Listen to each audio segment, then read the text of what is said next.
Agora, quanto custa eleger um candidato na base da desonestidade, da troca de favores? O que você vai ver agora é um retrato contundente da corrupção no Brasil, nas palavras de especialistas. Gente que conhece por dentro as tramóias da política. A reportagem é do Marcos Lozecan e do Lúcio Alves. Guarde bem este nome, Cândido Peçanha. Um deputado eleito democraticamente, que faz tudo pelo poder. A compra do voto no dia da eleição sai a R$50 o voto. Não tem honra. Político não tem remorso. Político tem conta bancária. Não sabe o que é ter escrúpulos. Existem várias formas de desviar dinheiro público. A partir de agora, você saberá tudo sobre esse político. Só não vai conseguir ver o rosto, porque Cândido Peçanha não existe na figura de uma pessoa só. Cândido Peçanha é um personagem criado pelo juiz de direito Marlon Reis para o livro O Nobre Deputado. É a representação de parlamentares que existem, que ocupam grande parte das cadeiras parlamentares do Brasil e que precisam deixar de existir.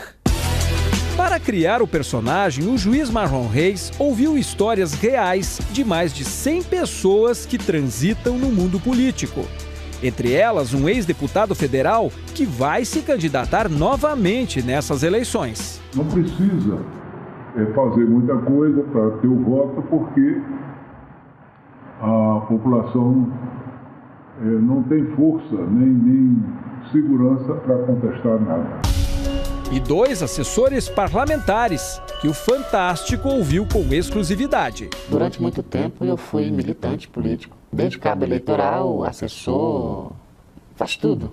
E fazer tudo era também intermediar algumas coisas a pedido dos políticos desonestas? Quando necessário. Eles revelam o beabá da corrupção. Tudo com garantia do anonimato. O senhor decidiu denunciar por quê? Veja bem, se você for no interior, muitas crianças passando fome, casas de taipa, estradas sem asfalto, e isso indigna a gente. Sempre tive consciência disso, só não podia denunciar. Porque quem denuncia morre. Ele mata aí brincando. Com base nesses depoimentos, o juiz, que foi um dos principais defensores da lei da ficha limpa, conseguiu descobrir como nasce, cresce e se perpetua um corrupto na política brasileira. Tudo começa na eleição. E para ganhá-la é preciso ter dinheiro. Muito dinheiro. Para ser eleito é preciso pagar, comprar apoio político e que essa é a base dos gastos de campanha. Uma gastança que faz do Brasil um recordista mundial. Proporcionalmente à riqueza do país, aqui são feitas as campanhas mais caras do planeta. Nas últimas eleições, em 2012, os gastos ultrapassaram 4,5 bilhões de reais. E tem mais. Das 5 maiores doadoras de campanha, 3 são empreiteiras. Mas também há quem levante dinheiro por baixo dos panos. Todos os entrevistados, eles mencionavam sempre que é a agiotagem. O uso da agiotagem como fonte de dinheiro para a política. Que me surpreendeu. Isso significa que candidatos como Cândido Peçanha recorrem até a empréstimos ilegais. O pior é que tudo terá que ser pago depois da posse. Ele entra para o mandato endividado. Ele precisa do dinheiro. Mas como que ele faz para pegar esse dinheiro e jogar na mão do agiota sem ser notada a falta do dinheiro no cofre? Existem várias maneiras de fazer isso. Segundo o assessor, um dos alvos é o dinheiro para a educação. O cara saca o dinheiro e entrega para ele. Normal. Mas ele não teria que sacar e comprovar onde gastou? Para quem? Para a Câmara dos Vereadores? Como assim? Se os vereadores são cúmplices. Ou se for o governador, para a Assembleia Legislativa? Que também é cúmplice. Mas tem um Tribunal de Contas no Estado. Que também é cúmplice. O senhor quer dizer que todos são envolvidos? Todos são. É uma máfia. Para as empreiteiras são criadas licitações fraudulentas, obras superfaturadas. As empresas, elas não doam, elas antecipam um dinheiro que será depois obtido e multiplicado por muitas vezes através de contratos dirigidos, de contratos direcionados. Um estudo do Instituto Universitário de Pesquisas do Rio de Janeiro e o PERJ revelou quanto as 10 maiores doadoras de campanha no Brasil em 2010 lucraram nos 2 anos seguintes em contratos com o governo eleito. Um valor 20 vezes maior do que foi doado. Uma relação de causa e efeito, não é? Entre o ato de doar e o que pode vir depois, contratos com o poder público. Com os agiotas, o retorno é mais direto e danoso. Aparenta-se uma doação, mas na verdade é um empréstimo, que será pago a duras penas pela sociedade. É incrível o que eles relatam. 10 a 20% ao mês de juros. O agiota diz, o cheque da conta sempre, você oferece, quem paga é a população, não é o prefeito. Os moradores de São Pedro da Água Branca, no sul do Maranhão, sentem na pele os efeitos da falcatrua. No momento aqui tá faltando um bocado de coisa. Tá faltando a merenda dos meninos que eles estão cobrando de nós, não temos. Um levantamento feito por 5 escolas do município de São Pedro da Água Branca revelou que em 2008 houve aqui a maior evasão escolar de todo o estado do Maranhão. Naquele ano de eleições municipais, 35% das crianças abandonaram as salas de aula porque não tinham o que comer na hora do recreio. Ou seja, 1/3 dos alunos simplesmente deixou de estudar. De acordo com a denúncia do Ministério Público, acatada pela Justiça, o dinheiro que era da merenda escolar, que deveria ser gasto nas cantinas das escolas, foi usado para comprar votos. As investigações conseguiram demonstrar que foram feitas diversas transferências bancárias, com recursos públicos para a conta da campanha. Fomos atrás do ex-prefeito Idélcio Oliveira, o Juca, mas não o encontramos. Ele também não foi encontrado pelo oficial de justiça que há 2 semanas tenta informá-lo da condenação.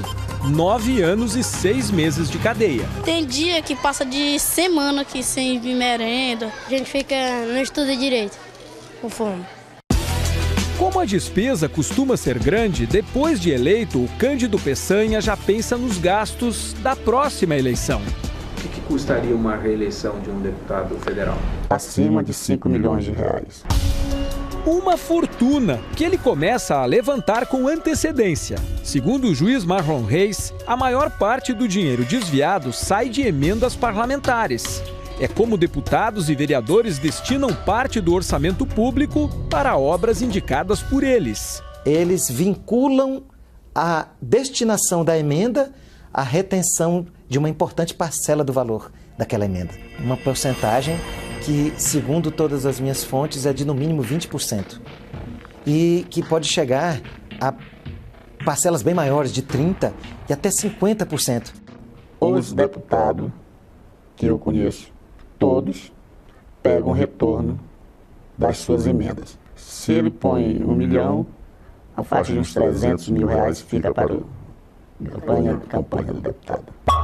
Segundo o autor do livro, mesmo depois de desfalcada pela parte que vai para o bolso do parlamentar, a verba ainda sofre outras perdas. O desvio é feito de 2 formas. Uma, o superfaturamento da obra, que é apresentado com valor maior do que realmente deveria ter, ou então com a execução da obra em padrão distinto daquele que deveria ser tecnicamente definido. Além de superfaturar, ainda se constrói abaixo dos requisitos técnicos. Muitas vezes isso é disfarçado de obras que parecem legítimas, sem que saibamos como a obra foi feita, possivelmente com irregularidades e falhas técnicas. A rua Ângelo Vanelli virou o principal endereço do esquema de corrupção descoberto aqui em Blumenau. Um símbolo da troca de obras de ocasião por votos. A rua foi asfaltada às vésperas da última eleição municipal, sem qualquer planejamento. O asfalto foi literalmente jogado aqui. Uma camada tão fininha que, olha, dá até para tirar com a mão. Não resistiu às primeiras chuvas. Foi essa rua que abriu caminho para a investigação do Ministério Público, que levou à cassação de 5 vereadores, 1/5 da Câmara Municipal. O único único dos 5 vereadores cassados que conseguimos encontrar estava trabalhando. O ex-vereador Célio Dias voltou a ser guarda municipal, ironicamente, um agente da lei. Acordo de manhã cedo, com a cabeça, vou dormir, com a cabeça muito tranquila, porque sei que não fiz nada de errado. E que sou um injustiçado nesse processo. Quem pode julgar o discurso dos políticos e comparar com a realidade é o eleitor. Muitas vezes o sujeito está reclamando de certos políticos aí, né? Seja no Congresso, seja no Executivo, e eu costumo dizer, mas ele não está lá de graça não. Fomos nós que os colocamos lá. O ex-presidente do Tribunal Superior Eleitoral orienta. Eleitor, examine a vida pregressa, não é? Do seu candidato. Tem gente honesta assim, aí tem. Agora tem os aproveitadores, não é? Exatamente esses que precisam ser banidos, né? Da vida pública. Aproveitadores como Cândido Peçanha, que graças ao voto consciente pode um dia se tornar apenas um personagem de um livro de ficção.